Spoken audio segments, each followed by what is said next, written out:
بسم الله الرحمن الرحيم الحمد لله رب العالمين والصلاة والسلام على رسول الله وعلى آله وأصحابه ومن والاه. Assalamu alaikum wa rahmatullahi wa barakatuh.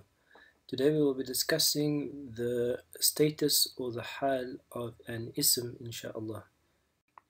To recap, we mentioned that al-kalima, the word in Arabic or any Arabic word, is always one of three types. It's either an ismun, a fi'lun, or a harfun. Ismun, a fi'lun, or a harfun. We are going to discuss and focus specifically on ismun. To introduce the concept, we will look at the word Rasul. The word Rasul means a messenger. So if we look at the following three sentences, Inni Rasulun min Rabbil Alameen, Rabbana wab'ath fihim Rasula, وما أرسلنا من رسول إلا ليطاع. If you look at those three sentences, we will find the word Rasul in each sentence. Then we will find that the word Rasul in the first sentence is Rasulun, whereas the word in the second sentence is Rasulan, and the third one is Rasulin. So we can see it's the same word, and each of the words means a messenger, but each of the words end with a different vowel. The first one ends with un, the next one with an, and the next one with in. Similarly, if you look at the word ar-Rasul, which means the messenger, and we look at the following three examples, again we have aman ar-Rasulu, we have the word ar-Rasulu, which means the messenger, ending with an u. Then we have wattaba'na ar-Rasulah, we have the word ar-Rasulah, ending with an a. Then the following word ar-Rasuli, ending with an i. So again we have the same word, and each word means the messenger, but they end with three different vowels. So the question today is, why is that? And what do we call that? So that is the question today. Why do words sometimes end with u, a, or i? In other words, a dhamma, a fatha, or a kasra. Why does the end vowel change? So to explain the hal of an ism, I'm actually going to use the example or the parallel of a person. If we look at the man in the picture, and he had to go onto Facebook and he had to update his status. So he goes onto Facebook and he's going to update his status. What do we think his status will be? Will it be I'm happy or I'm upset? Which of the two will it be?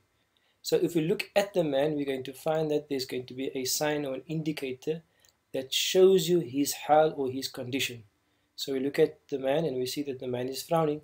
So therefore we can know that based on the frown that his hal must be something. His hal will probably be I'm upset instead of being I'm happy. So this is an example of how it would work for an ism. So when it comes to an ism can be in one of three hals.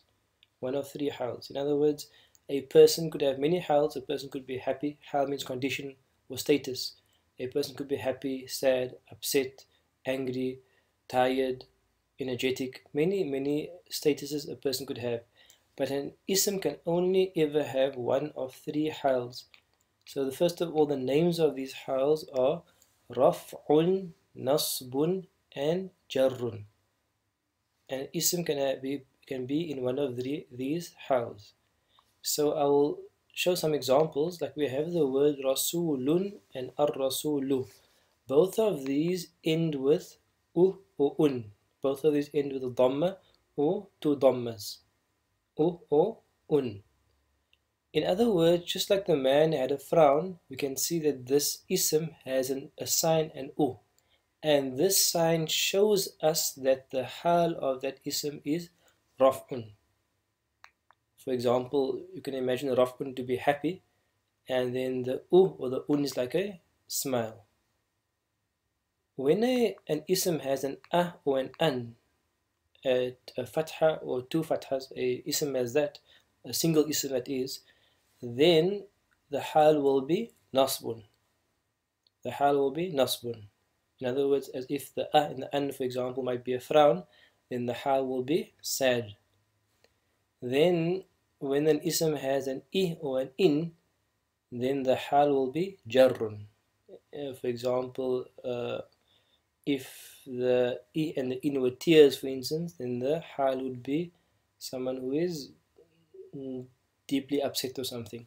So this is going to be the way haal works. The way haal works is we look at the end of an ism, and just noting you're only looking at the single, not plural, single for now. If we look at the end of an ism, a single ism, we will see it ends with something. If it ends with u or un, we say the haal is raf'un. If it ends with a or an, we say the haal is nasbun. And if it ends with I or in, we say the haal is jarrun. So for example, if we had to go to Surah Al-Fatiha, and I had to ask you to look at the red words, then I would ask you to identify the haal of each red word. So for example, we go to the word Ar-Rahmani. Ar-Rahmani. So the word Ar-Rahmani ends with an I. It doesn't end with Ar-Rahmanu or Ar-Rahmana. It ends with Ar-Rahmani. So the I basically would represent Jarrun. Same with the word Ar-Rahimi. Because of the I, it would represent Jarrun. So I'll just remind you that the U and the Un represents the hal of Raf'un, the A and the An the hal of Nasbun, and the I and the In the hal of Jarrun. So take a moment, pause the video, and go through each red word and work out the hal for each red word. Take a moment and pause the video now.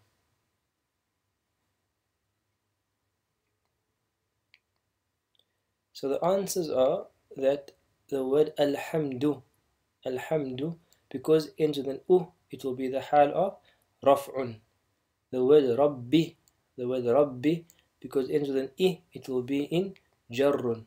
The word Maliki, because it ends with an I, it will be in the hal of Jarrun.